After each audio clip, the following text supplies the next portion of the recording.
So thank you so much, Chris and Dawn, for being here. Before we dive into the topic, I was hoping that you could each just tell us a little bit about yourselves and who you are as a writer. Well, sure. You want to go first, Don? Go ahead. All right. So my name is Chris Barton. I live in Austin. I have been pursuing writing books for children for about 20 years now. This is the 20th year I've been doing this. Coincidentally, I have 20 published books. I write both fiction and nonfiction. And this year, right before things locked down, I came out with one new title of each sort. These are very, very different titles from each other, and so it kind of gives you an idea of the range I like to pursue my work. I've got a ridiculous fiction picture book called Fire Truck versus Dragon, which is a companion to a bestseller I had many years ago called Shark versus Train. But then right before that one came out, I had a nonfiction book called All of a Sudden and Forever, Help and Healing After the Oklahoma City Bombing, which is about recovery from and memorialization of that tragedy that happened 25 years ago this spring. So I love the freedom to just make stuff up. I love researching. I would not have nearly as much fun as a writer if I felt like I had to choose between those. I feel very fortunate that as a picture book author, I haven't had to. So Don? My name is Don Tate, and I was originally from Des Moines, Iowa. I moved to Austin back in 1999, I believe it was. And I immediately joined the local chapter of the Society of Children's Book Writers and Illustrators. At that time, I was working as a graphics reporter for the Austin American-Statesman in the mornings. And then in the evenings, I was illustrating children's books. But then my writer friends encouraged me, you've been doing this forever. When are you going to write a book? I was afraid to write a story. I didn't see myself as a word person. And I'll get into that a little bit later maybe, but I eventually got over that fear. I wrote my first draft for It Jes Happened, the story of an enslaved artist. And it was published by Lee and Low Books, a multicultural children's publisher. That was back in 2012. And I fell in love with writing. I've been writing ever since. Since then, I've published 3 or 4 more books as a writer, and I have 2 more on the way. And actually this weekend finishing up and will deliver on Monday a book that I have written and illustrated. So pretty much divide my time between writing, illustrating, visiting elementary schools and speaking, and juggling all of the facets that are involved with all of those things. So not so successfully sometimes. Yeah. Well, thank you so much. And so, Dawn, actually, I'll stick with you. So you are an author and an illustrator. And I love that you mentioned that at first you were kind of scared to get into the words part of it all. And so I'm wondering, did you always know that you wanted to write for kids? How did you come to picture books? Did you always have a love for them? Most definitely never saw myself as a writer. Never saw myself as a writer. When I remember in high school English literature classes when we would be assigned to books like Edgar Allan Poe and Steinbeck and Greek and Roman myths, and I was like, I'm not reading that stuff. And I remember this classes would then come together and sit in a circle and then have discussions about those books, and I sat in the corner drawing pictures. I was like, you guys go ahead and read your stories. I'm going to draw my pictures.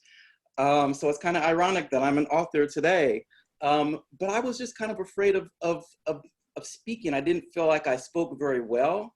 People were always correcting my grammar.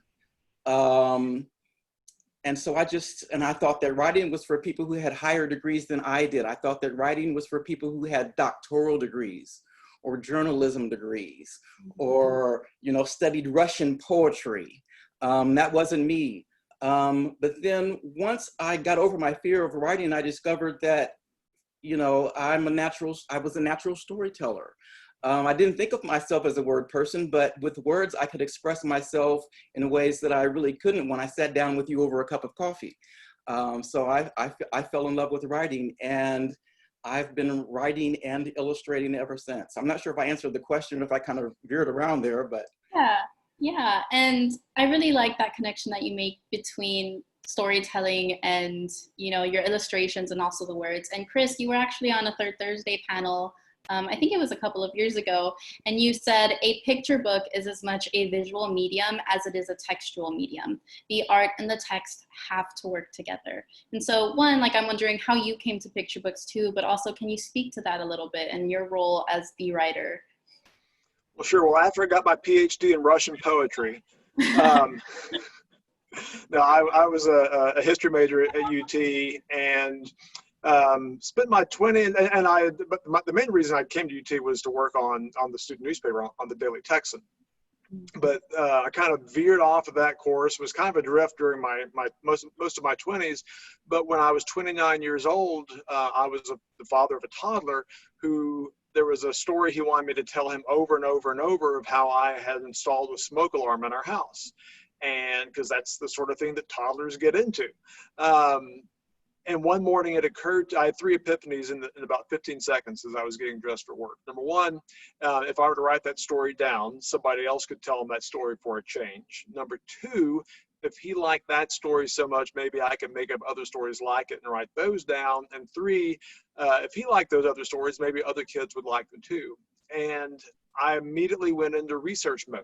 Of course, I read picture books to him, but it never occurred to me to write them. And so I began researching, well, how do you become a children's book author? And right away, I learned that there was, in addition to there being print, this is back in 2000, so it was primarily print resources at the time, some online resources, but I also learned that there was a great in-person community, especially in Austin, for writers, and specifically for writers and illustrators of children's books. And that's where I met Don. So Don and I have made two picture books together. We made two nonfiction picture books, biographies of John Roy Lynch, who was an enslaved teen turned congressman during the Reconstruction era, and Lonnie Johnson, the inventor of the Super Soaker water gun. But Don and I have actually been friends for longer than we've been collaborators. But I got into it through that story about the smoke alarm, and 8.5 years later, my first book was published. Yeah, wow, that's awesome. And you teach for us also through like Project Wise, and you have a presentation called Write What You Want to Know. And I think that's just like such good advice.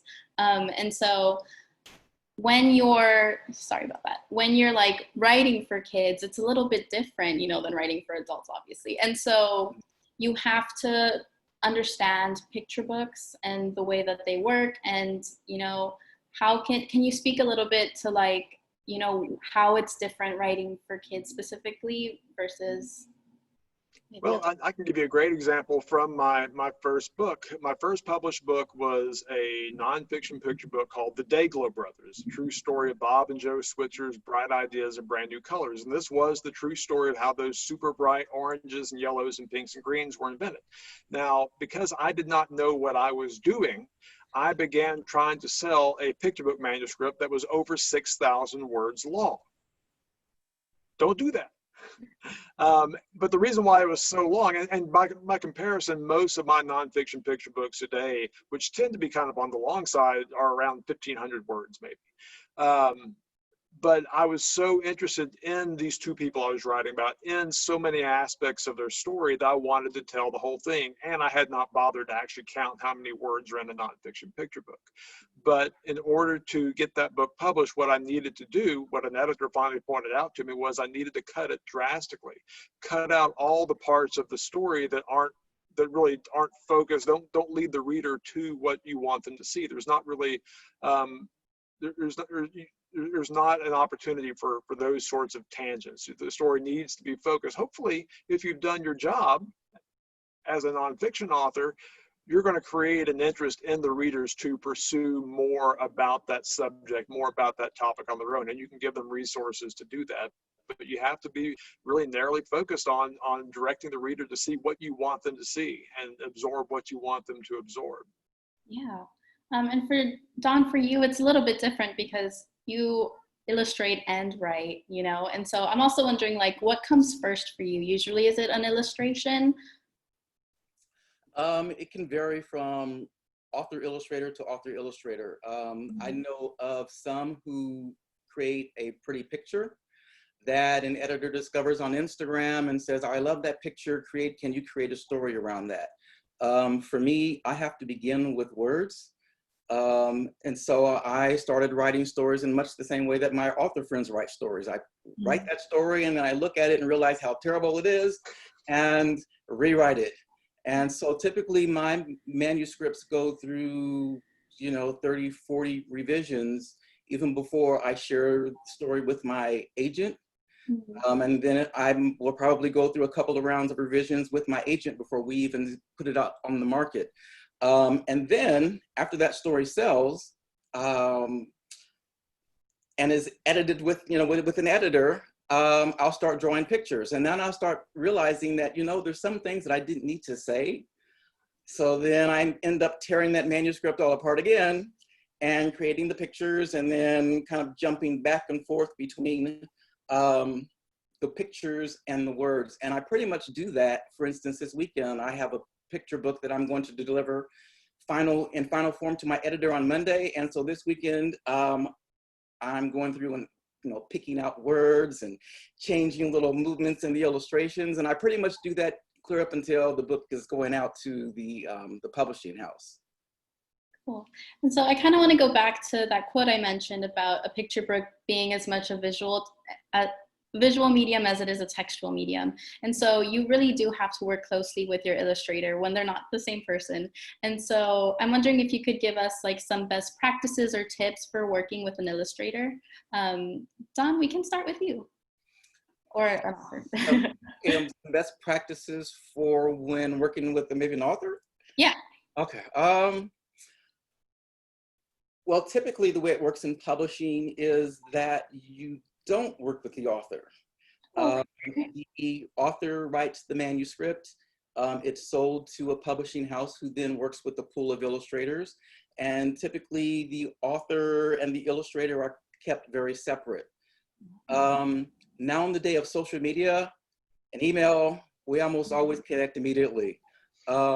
And what's cool is when the author then shares their source materials with me, with The Amazing Age of John Ray Lynch.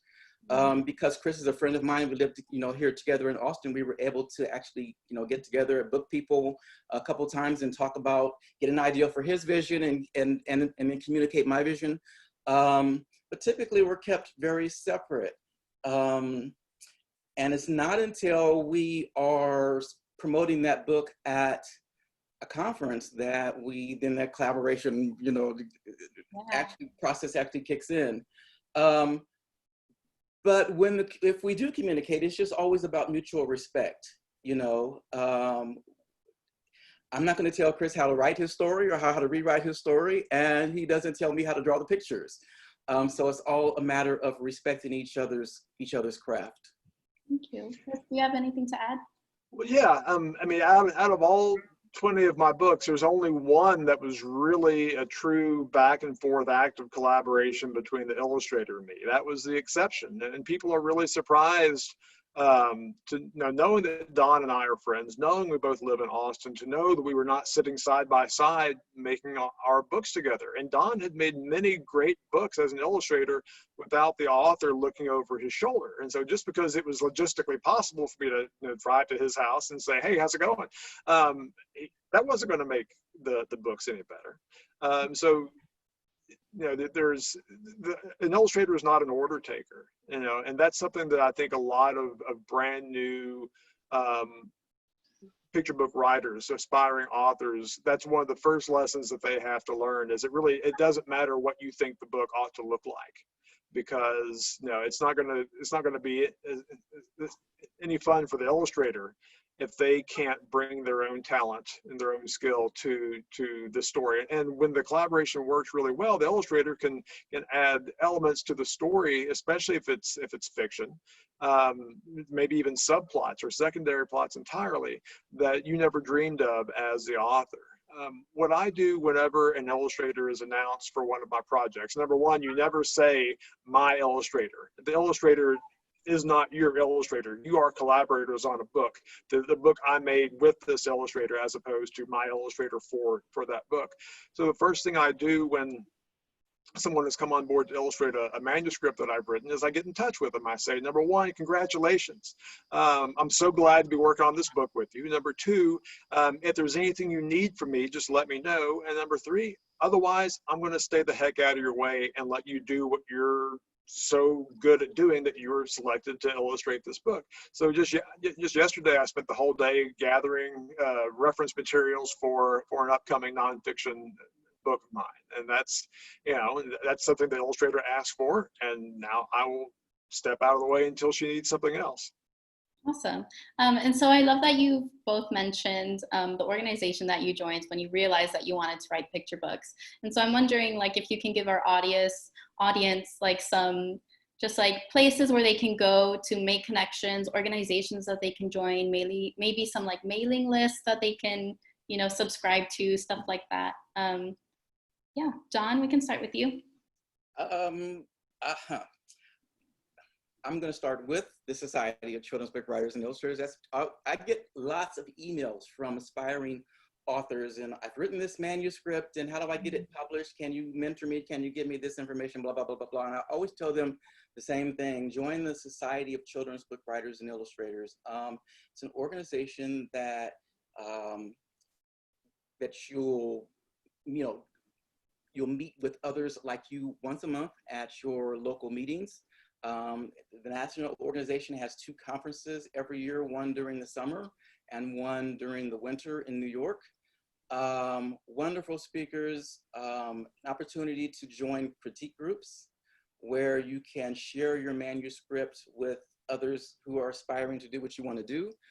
At the conferences, you can get your manuscripts in front of editors and agents who will give you great feedback, hear inspirational keynotes. I would not be a published author today, I truly believe, had I not joined the Society of Children's Book Writers and Illustrators, who took me under many authors who took me under their wings and mentored me and offered great feedback for me. So yeah, I mean, there are plenty of other organizations, I'm sure, and I'll let Chris touch on those, but I always point directly to the Society of Children's Book Writers and Illustrators. And just to add on what Don said about SCBWI, Texas is full of local chapters. Austin has a terrific chapter.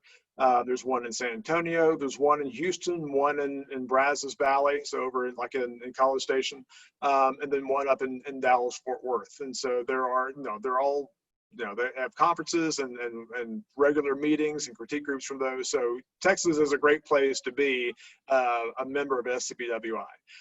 The other resources that I always recommend to people, I recommend, there's an editor named Harold Underdown who has a site called The Purple Crayon. So look up, I think it's if you go to the FAQ page at my website, which is chrisbarton.info, one of those FAQs is how do I get published? And so I mentioned SCBWI, I mentioned Harold Underdown's website. The Children's Writers and Illustrators Market. So there's a Writers and Illustrators Market that gets published every year for writers for adult fiction and for various other genres. There's one specifically for children and young adults. And so that gets updated every year in book form. And then there's material online throughout the year. And then here in Austin, a friend of ours, a godsend to the Austin and Texas and worldwide children's literature community is Cynthia Smith. Her blog is called Sensations, and there's always lots of helpful information there. And she has on Cynthia's website lots of archival information that's extremely useful to authors. So that's Cynthia Smith, and she's, people ask me, kids ask me sometimes who my heroes are, and she's one of the people that I name both as an author, but as a community builder. Thank you so much. I would also add that I belong to an online initiative called the Brown Bookshelf, which was started by a local YA author, Varian Johnson. And it's, did I say that? Yeah, the Brown Bookshelf.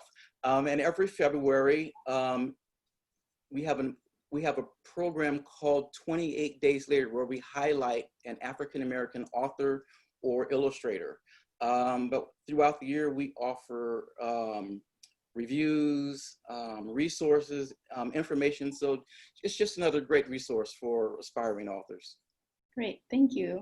And so we're reaching the tail end of our conversation here. So I wanted to ask you guys if you could just give us some recommendations for picture book authors that you read, the best picture books out there that you can think of.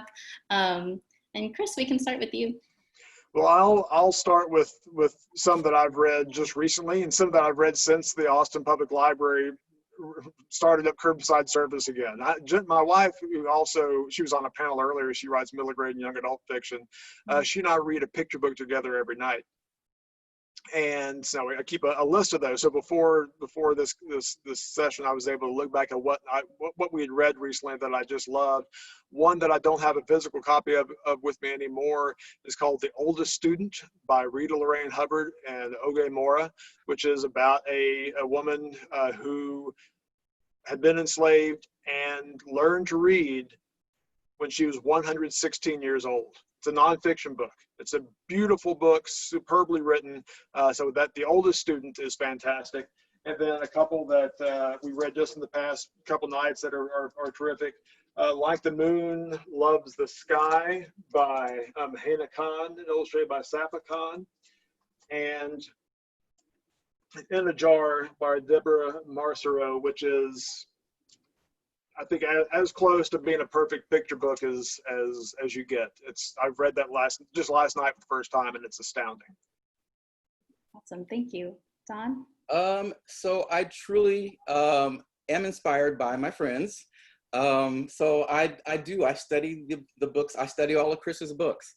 But I also study friends like Liz Scanlon and Diana Aston. It was actually Diana Aston who suggested that I write about Bill Traylor, which went on to become my first authored book. But then I also study trailblazers like Virginia Hamilton, and my aunt Eleanor E. Tate, who was a young adult writer, Nikki Grimes. For nonfiction, anything by Candace Fleming or Lisa Klein Ransom. My friends at the Brown Bookshelf, Kelly Starling Lyons. But I also wanted to share just a little bit of a story with you. So for some of you writers who are kind of getting frustrated about getting published, a few years ago, I went on a trip to New York, put out a call to some local authors to come have lunch with me, and I met with Jerry Craft. And he was very frustrated, trying to get his work published. And Don, I want to do this. How do you get published? And I don't understand how I can't get into publishing. And I didn't know what to tell him other than don't give up, Jerry, keep doing what you do. Well, last year, Jerry published a graphic novel called New Kid, which went on to win the Kirkus Prize, the Credit Sky King Award, and he's going to accept the Newbery Award tomorrow. So for those of you who are ever thinking about giving up, that Jerry's story is a perfect example of how perseverance pays off. Wow, thank you. That's amazing advice.